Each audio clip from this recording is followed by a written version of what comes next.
एक तो वहां से टिकट अभी फ्री है, 162 टिकट फ्री है,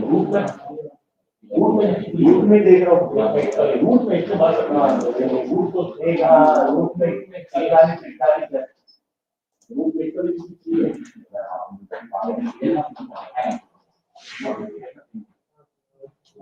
पानी आ रहा है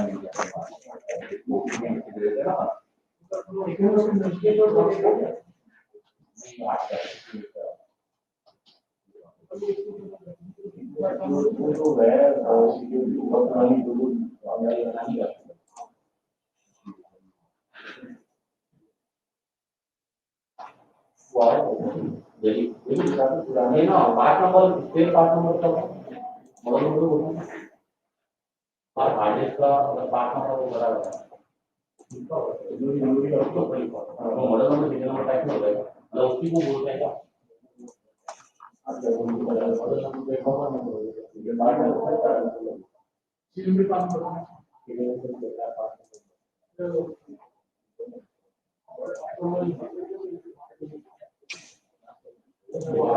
पार्ट नंबर क्या काम आता है? पार्ट नंबर पूछता है क्या? पार्ट नंबर पूछता है कि मैं जानना चाहता हूं, जिन्हें आप जो हार्डवेयर के लिखा हुआ है, इन्हें खाली है, हमारे हार्डवेयर में अंदर है hardware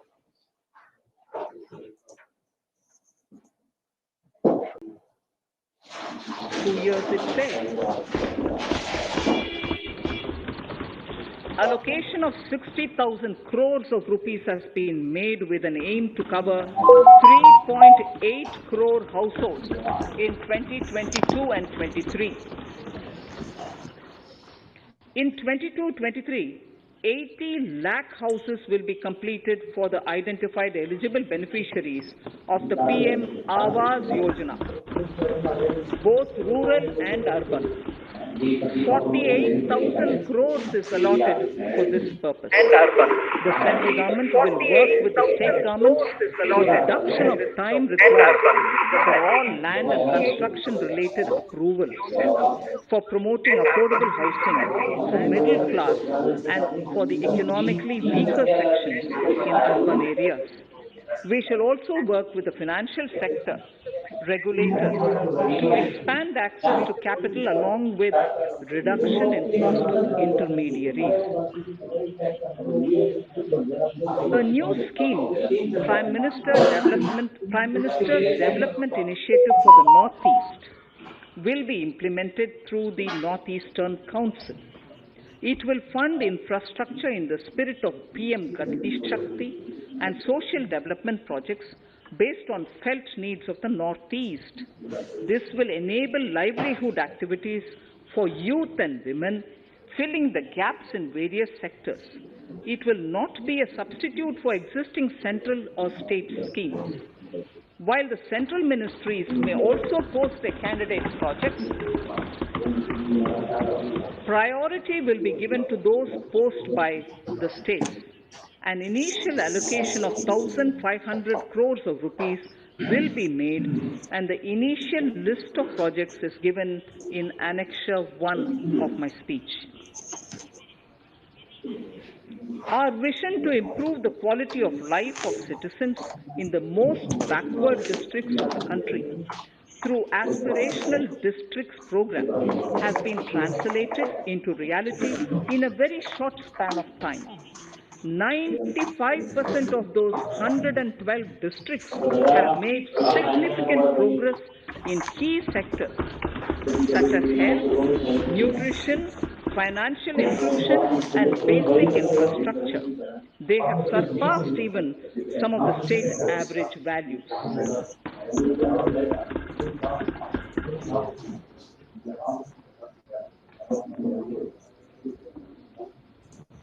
However, in those districts, some blocks continue to lag. In 22-23, the program will focus on such blocks in those districts.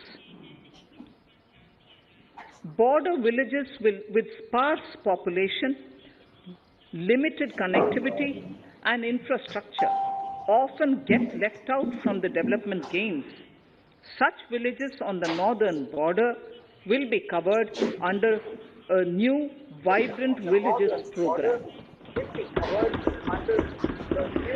The activities will include construction of village infrastructure, housing, tourist centers, road connectivity, provisioning of decentralized renewable energy, direct-to-home access for Doordarshan and educational channels, and support for their livelihood generation. Additional funding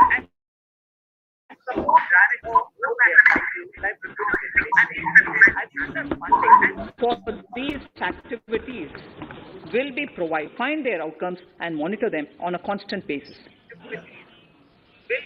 In 2022, 100% of 1.5 lakh post offices will come on the core banking system, enabling financial inclusion and access to accounts through net banking, mobile banking, ATMs, and also provide online transfer of funds between post office accounts and bank accounts. This will be helpful especially for farmers and senior citizens in rural areas, enabling interoperability and financial inclusion. Honorable Speaker, sir, in recent years, digital banking, digital payments, and fintech innovations have grown at a rapid pace in the country. Government is continuously encouraging these sectors to ensure that the benefits of digital banking reach every nook and corner of the country in a consumer-friendly manner. Taking forward this agenda and to mark 75 years of our independence, it is proposed to set up 75 digital banking units in 75 districts of the country by scheduled commercial banks. The financial support for digital payment ecosystem announced in the previous budget will continue in 22-23 as well. This will encourage further adoption of digital payments. There will also be a focus to promote use of payment platforms that are economical and user-friendly. Sir, I move to the next priority. In recent years, over 25,000 compliances were reduced and nearly 1,500 union laws were repealed. This is the result of our government's strong commitment for minimum government and maximum governance. 1,486 union laws were repealed. Our trust in the public and ease of doing business is what is highlighted here. For the Amrit Kal, the next phase of ease of doing business 2.0 and ease of living will be launched. In our endeavor to improve productive efficiency of capital and human resources, we will follow the idea of trust-based governance. The new phase will be guided by an active involvement of the states, digitization of manual processes and interventions, integration of the central and state level systems through IT bridges, a single point access for all citizen-centric services, and standardization and removal of overlapping compliance, crowdsourcing of suggestions, and ground-level assessment of the impact with active involvement of citizens and businesses will be encouraged. A single window portal, Parivesh, for all green clearances was launched in 2018. It has been instrumental in reducing the time required for approvals significantly. The scope of this portal will be expanded to provide information to applicants based on location of units. Information about specific approvals will be provided. It will enable application for all 4 approvals through a single form and tracking of the process through Centralized Processing Center Green, CPC Green. E-passports. The issuance of e-passports using embedded chip and futuristic technology will be rolled out in 22-23 to enhance the convenience for the citizens in their overseas travel. By the time of India at 100, nearly half our population is likely to be living in urban areas. To prepare for this, orderly urban development is of critical importance. This will help realize the country's economic potential, including livelihood opportunities for the demographic visitors. For this, on the one hand, we need to nurture the megacities and the hinterlands to become current centers of economic growth. On the other, we need to facilitate Tier 2 and Tier 3 cities to take on the mantle in the future. This would require us to reimagine our cities into centers of sustainable living with opportunities for all, including women and our youth. For this to happen, urban planning cannot continue with a business as usual approach. We plan to steer the paradigm change. A high-level committee of reputed urban planners, urban economists, and institutions will be formed to make recommendations on urban sector policy, capacity building, planning, implementation, and governance. For urban capacity building, support will be provided to the state. Modernization of building bylaws, town planning schemes, transit-oriented developments will be implemented. This will facilitate reforms for people to live and work closer to the mass transit systems. The central government's financial support for mass transit projects and Amrit scheme will be leveraged for formulation of action plans and their implementation for facilitating the TOD and TPS by the states. For developing India-specific knowledge in urban planning and design, and to deliver certified training in these areas, up to 5 existing academic institutions in different regions will be designated as centers of excellence. These centers will be provided endowment fund of 250 crores each. In addition, the AICTE will take the lead to improve syllabi, quality and access of urban planning courses in other institutions. We will promote a shift to use of public transport in urban areas. This will be complemented by clean tech and governance solutions, special mobility zones, zero fossil fuel policy, and EV vehicles. Battery swapping policy. Considering the constraint of space in urban areas, for setting up charging stations at scale, a battery swapping policy will be thought out and interoperability standards will be formulated.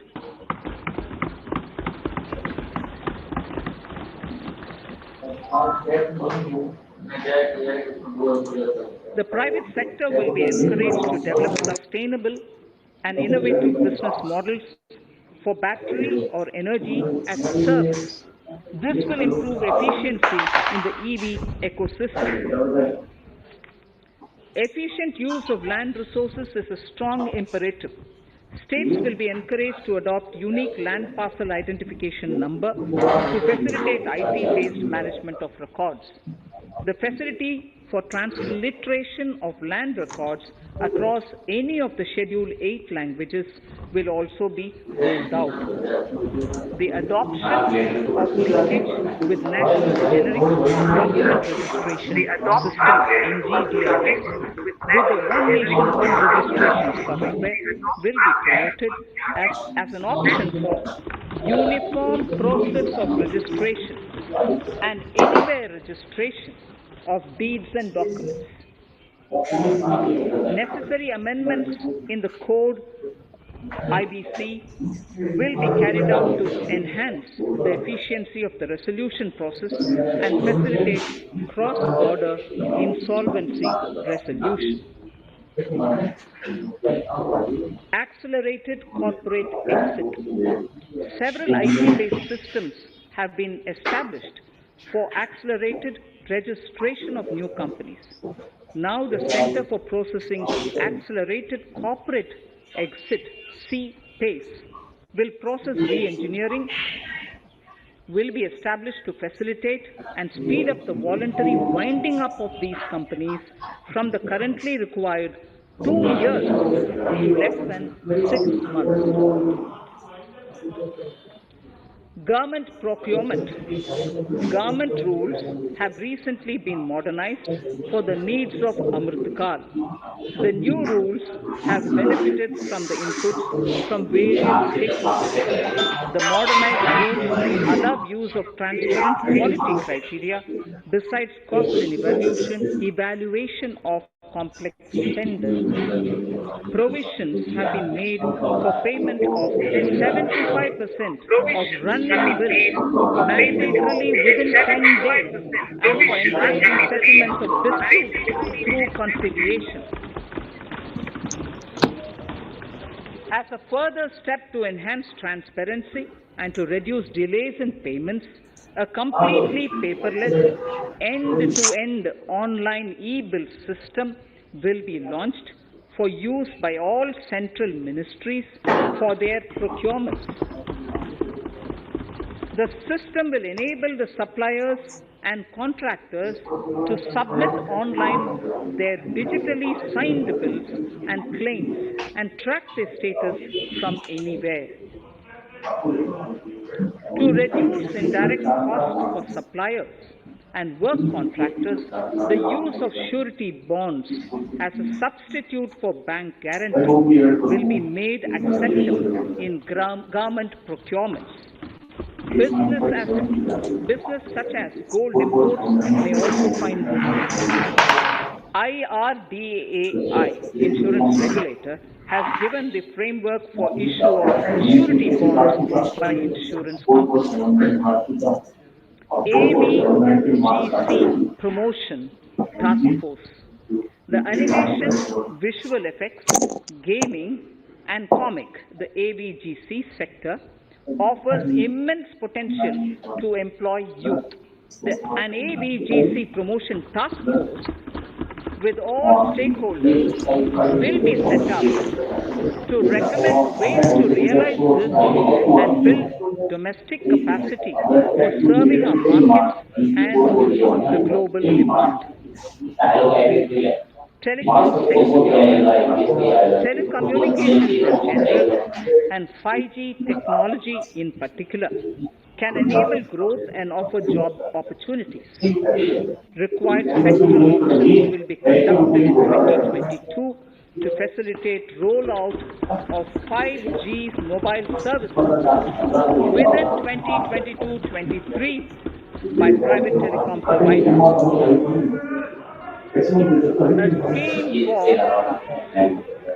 A scheme for design-led manufacturing.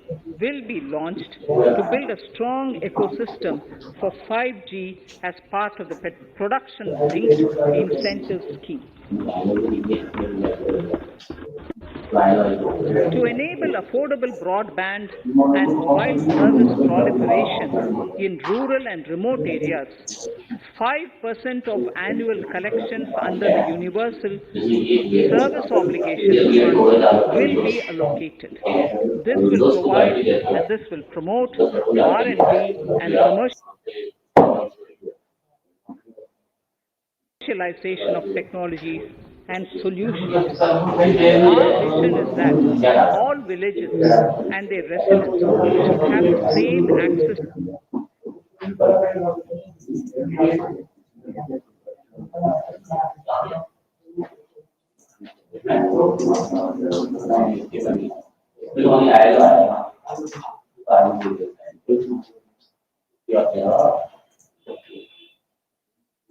'23. Completion is expected in 2025. Measures will be taken to enable better and more efficient use of the optical fiber. Export promotion.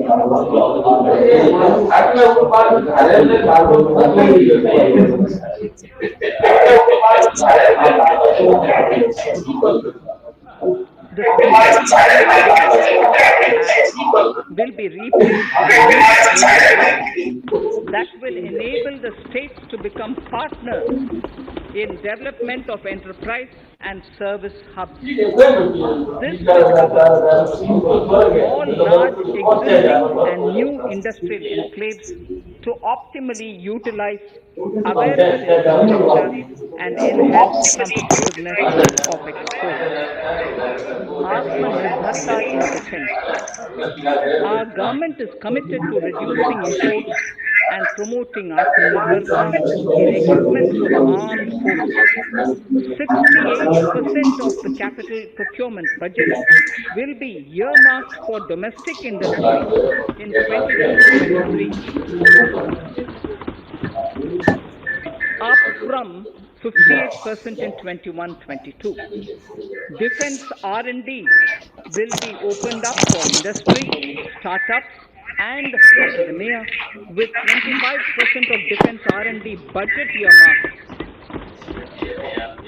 Private industry will be encouraged to take up design and development of military platforms and equipment in collaboration with DRDO and other organizations through SPV model. An independent global umbrella body will be set up for meeting wide-ranging testing and certification requirements. Artificial intelligence, geospatial systems, advanced semiconductor and ecosystem, genomics, and pharmaceuticals, green energy, and clean mobility systems have immense potential to assist scale and modernize countries. They provide employment opportunities for our youth and make Indian industry more efficient and competitive. Supportive policies, light touch regulations, facilitative actions to build domestic capacities and promotion of research and development will guide the government's approach. For R&D in the sunrise opportunities, in addition to efforts of collaboration among academia, industry, and public institutions, government contribution will be provided. Energy transition and climate change. The risks of climate change are the strongest negative externalities that affect India and other countries. As Honorable Prime Minister said at the COP26 summit in Glasgow last November, and I quote, "What is needed today is mindful and deliberate utilization instead of mindless destructive consumption," unquote. The low carbon development strategy as enunciated in the Panchamrit that we announced is an important reflection of our government's strong commitment towards sustainable development. The strategy opens up huge employment opportunities and will take the country on a sustainable development path. This budget proposes several near-term and long-term actions accordingly. Solar power. To facilitate domestic manufacturing for the ambitious goal of 280 gigawatts of installed solar capacity by 2030, an additional allocation of 19,500 crores for PLI, production linked incentives, for manufacturing of high-efficiency modules with priority to fully integrate manufacturing units from polysilicon to solar PV modules with Honorable Speaker, sir, the circular economy transition is expected to help in productivity enhancement as well as creating large opportunities for new businesses and jobs. The action plans for 10 sectors such as electronic waste, end-of-life vehicles, used oil waste, toxic and hazardous industrial waste are already ready. The focus will now be on addressing important cross-cutting issues of infrastructure, reverse logistics, technology upgradation, and integration with informal sector.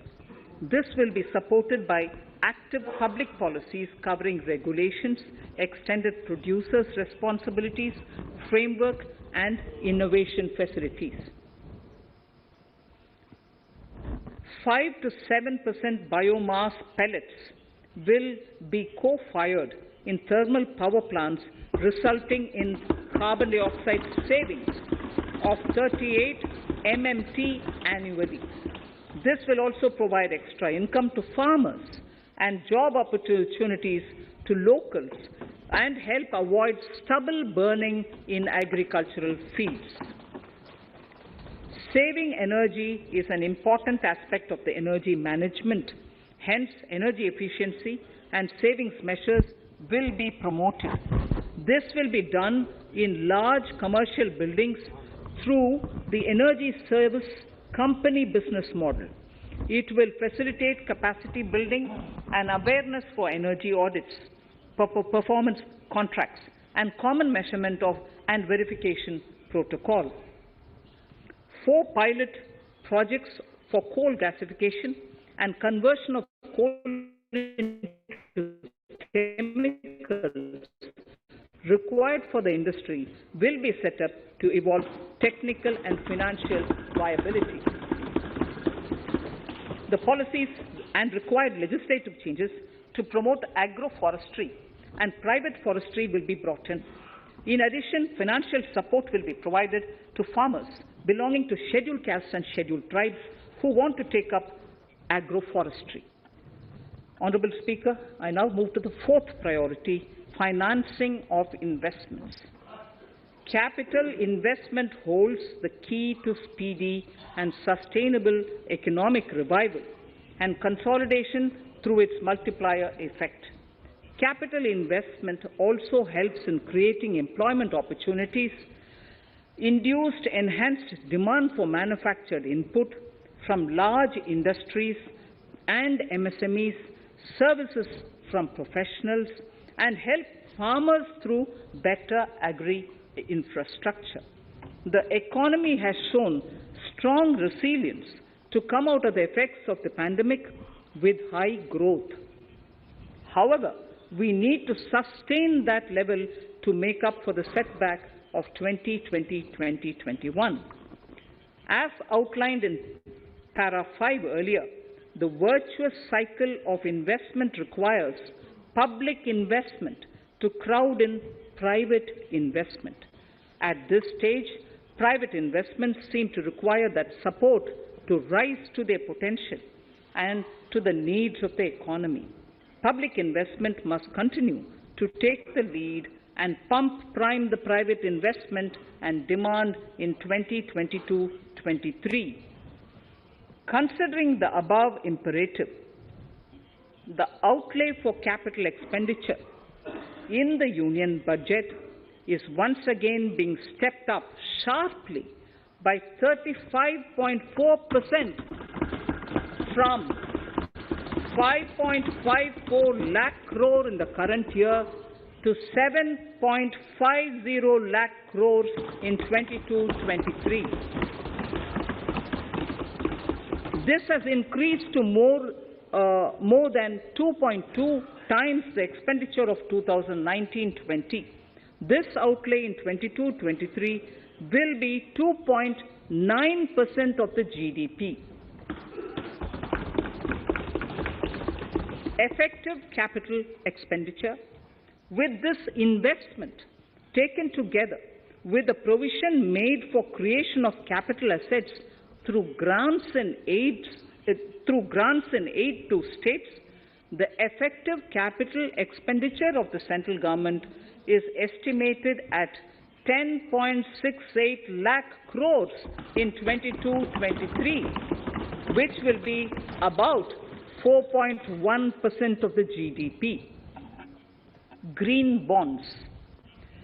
As a part of the government's overall market borrowings in 22-23, sovereign green bonds will be issued for mobilizing resources for green infrastructure.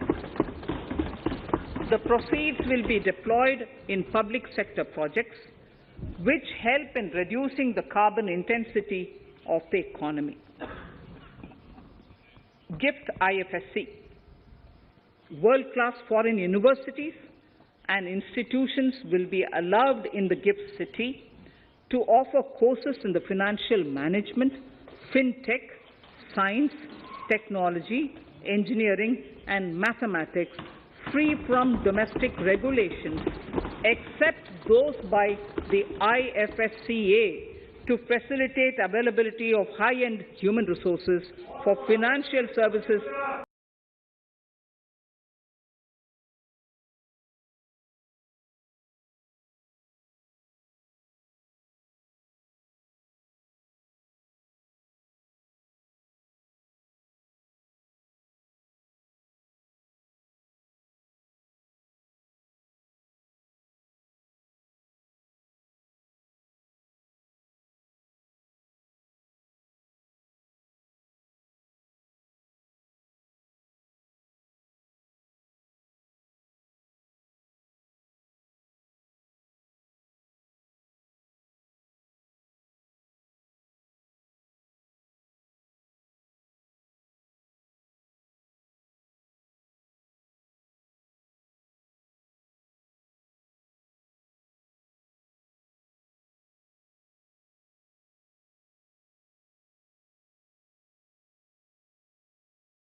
5,000 crores in the budget estimates to 15,000 crores in the revised estimates for the current year.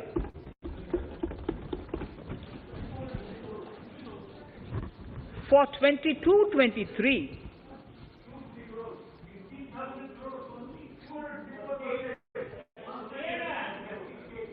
I'll repeat that sentence for the benefit of many of our honourable members. In deference to the requests received during my meeting with chief ministers and state finance ministers, the outlay for this scheme is being enhanced from 10,000 crores in the BE to 15,000 crores, 15,000 crores in the RE of the current year. For 22-23, the allocation is 1 lakh crores to assist the states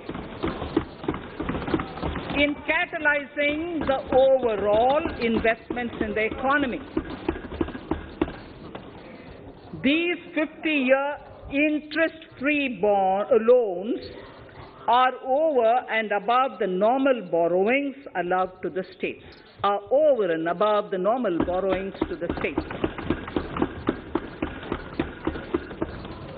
This allocation will be used for PM Gati Shakti related and other productive capital investments of the states. It will also include components for supplemental funding for priority segments of PM Gram Sadak Yojana, including support for the state's share, digitization of the economy, including digital payments and completion of OFC network, and reforms related to building bylaws, town planning schemes, transit-oriented development, and transferable development rights.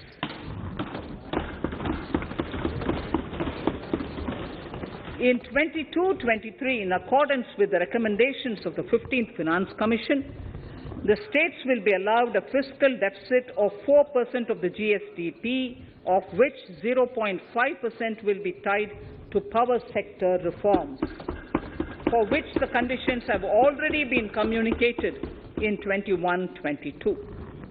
Fiscal management.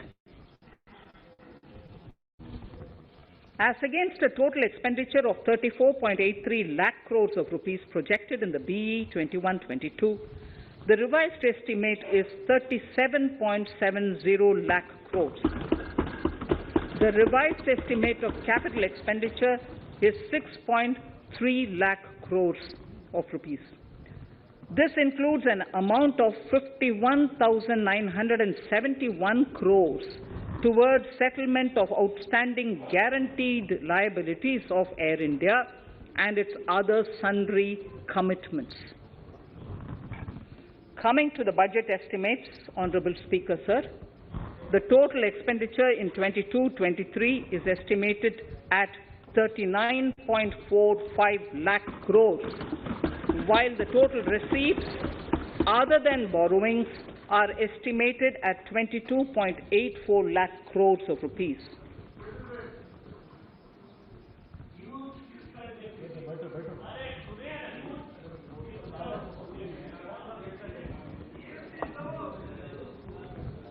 The revised fiscal deficit, Honourable Speaker, in the current year is estimated at 6.9% of the GDP, as against 6.8% projected in the budget estimates. The fiscal deficit is in 22-23 is estimated at 6.4% of the GDP, which is consistent with the broad path of the fiscal consolidation announced by me last year to reach a fiscal deficit level below 4.5% by 25-26. While setting the fiscal deficit level in 22-23, I am conscious of the need to nurture growth through public investment to become stronger and sustainable. I will now move to Part B of my speech.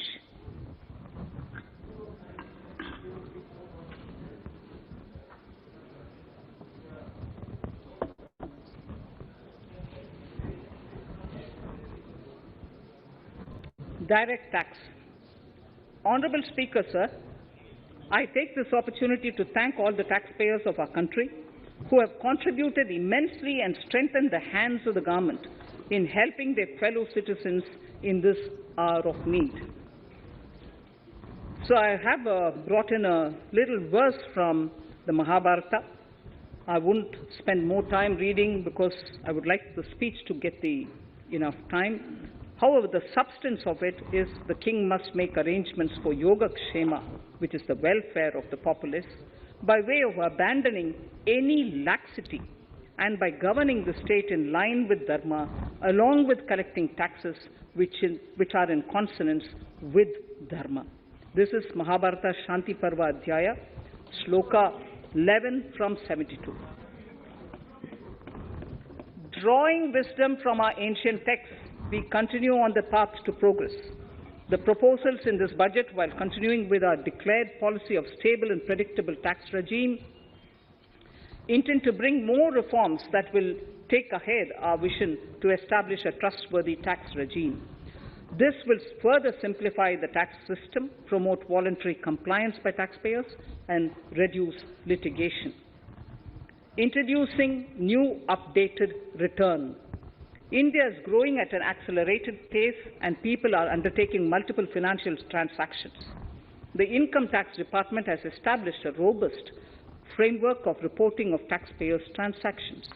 In this context, some taxpayers may realize that they have committed omissions or mistakes in correctly estimating their income for tax payment. To provide an opportunity to correct such errors, I am proposing a new provision permitting taxpayers to file an updated return on payment of additional tax. This updated return can be filed within 2 years from the end of the relevant assessment year.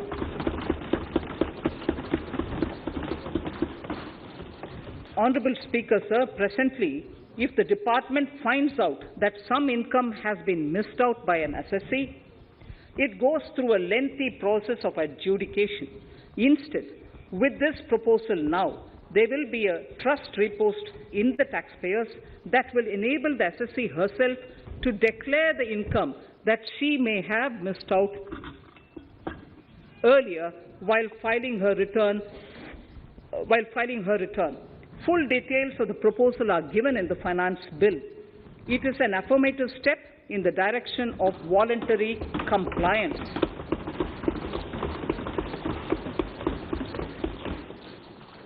Reduced alternative minimum tax rate and surcharge for cooperatives.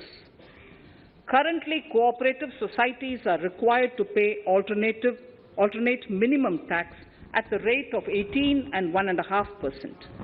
However, companies pay the same rate, the same, which is the alternate minimum tax, at the rate of 15%. To provide a level playing field between cooperative societies and companies, I propose to reduce this rate for the cooperative societies also to 15%.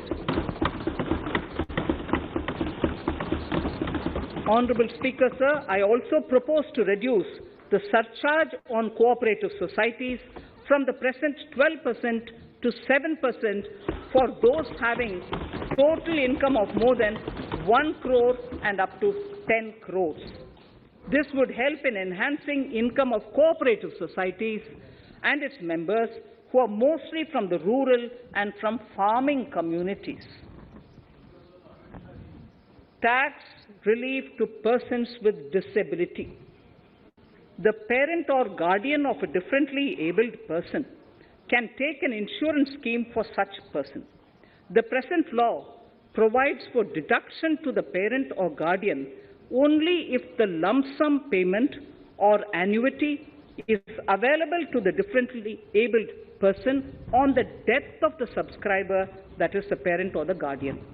There could be situations where the differently abled dependent may need payment of annuity or lump sum amount even during the lifetime of their parent or guardian. I propose thus to allow the payment of annuity and lump sum amount to the differently abled dependent during the lifetime of the parent and guardians, that is parent or guardians, attaining the age of 60 years. Parity between employees of the state and central governments. At present, the central government contributes 14% of the salary of its employee to the National Pension System, NPS, Tier 1. This is allowed as a deduction in computing the income of the employee. However, such deduction is allowed only to the extent of 10% of the salary in case of employees of the state governments. To provide equal treatment to both central and state government employees, I propose to increase the tax deduction limit from 10% to 14% on employers' contribution to the MPS account of state government employees as well. This would help in enhancing the social security benefits of the state government employees and bring them at par with central government employees. Incentives for startups. Startups have emerged as drivers of growth for our economy. Over the past few years, the country has seen a manifold increase in successful startups. Eligible startups established before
through various notifications. This comprehensive review will simplify the customs rate and tariff structure, particularly for sectors like chemicals, textiles, and metals, and minimize disputes. Removal of exemption on items which are or can be manufactured in India, and providing concessional duties on raw material that go into manufacturing of intermediate products will go many a step forward in achieving our objective of Make in India and Atmanirbhar Bharat. I shall now take up specific sector-specific proposals. Electronics. Electronic manufacturing has been growing rapidly. Customs duty rates are being calibrated to provide a graded rate structure to facilitate domestic manufacturing of wearable devices, hearable devices, and electronic smart meters. Duty concessions are being given to parts of transformer of mobile phone chargers and camera lens of mobile camera module and certain other such items. This will enable domestic manufacturing of high-growth electronic items. Gems and jewelry. To give a boost to the gems and jewelry sector, customs duty on cut and polished diamonds and gemstones is being reduced to 5%. Simply sawn diamond would attract nil customs duty. To facilitate export of jewelry through e-commerce, a simplified regulatory framework shall be implemented by June this year. To disincentivize import of undervalued imitation jewelry, the customs duty on imitation jewelry is being prescribed in a manner that a duty of at least 400 rupees per kg is paid on its import. Chemicals. Customs duty on certain critical chemicals, namely methanol, acetic acid, and heavy feedstocks for petroleum refining are being reduced, while duty is being raised on sodium cyanide, for which adequate capacity in the domestic arena exists. These changes will help in enhancing domestic value addition. MSMEs. Duty on umbrellas is being raised to 20%. Exemption to parts of umbrellas is being withdrawn. Exemption is also being rationalized on implements and tools for agricultural sector which are manufactured in India. Customs duty exemption given to steel scrap last year is being extended for another year to provide relief to MSME secondary steel producers. Certain anti-dumping and CVD on stainless steel and coated steel flat products, bars of alloy steel and high-speed steel are being revoked in larger public interest considering prevailing high prices of metals. To incentivize exports, exemptions are being provided on items such as embellishment, trimmings, fasteners, buttons, zipper, lining material, specified leather, furniture fittings, and packaging boxes that may be needed by bona fide exporters of handicrafts, textiles, leather garments, leather footwear, and other goods.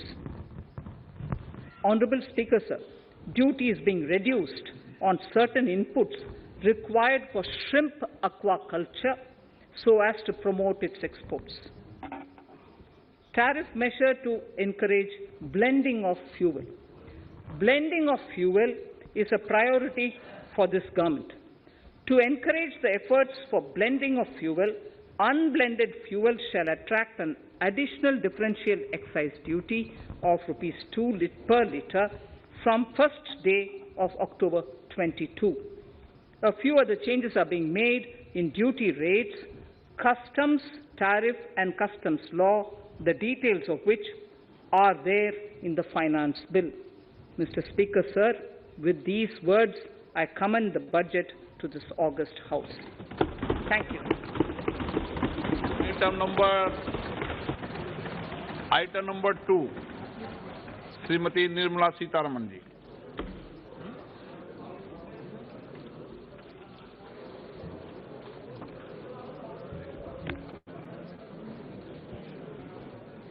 Sir, with your permission, I rise to lay on the table the following statements under Section 3(1) of the Fiscal Responsibility and Budget Management FRBM Act 2003, Medium-Term Fiscal Policy cum Fiscal Policy Strategy Statement and Macroeconomic Framework Statement. Item number 3 वित्त विधेयक 2020 Nirmala Sitharaman ji. Sir, item number 3, Finance Bill. Sir, with your permission, I rise to move for leave to introduce the Finance Bill 2022.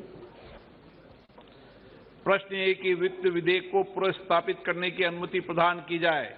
जो सदस्य इसके पक्ष में हाँ गए, जो सदस्य विरोध में ना गए, मेरे विचार में निर्णय हाँ वालों के पक्ष में, हाँ वालों के पक्ष में। माननीय मंत्री जी, वित्त विधेयक को पुनर्स्थापित करें। Sir, I introduce the bill. सभा की कार्रवाई कल बुधवार दिनांक 2 फरवरी 2022 को 4:30 बजे तक के लिए स्थगित की जाती है।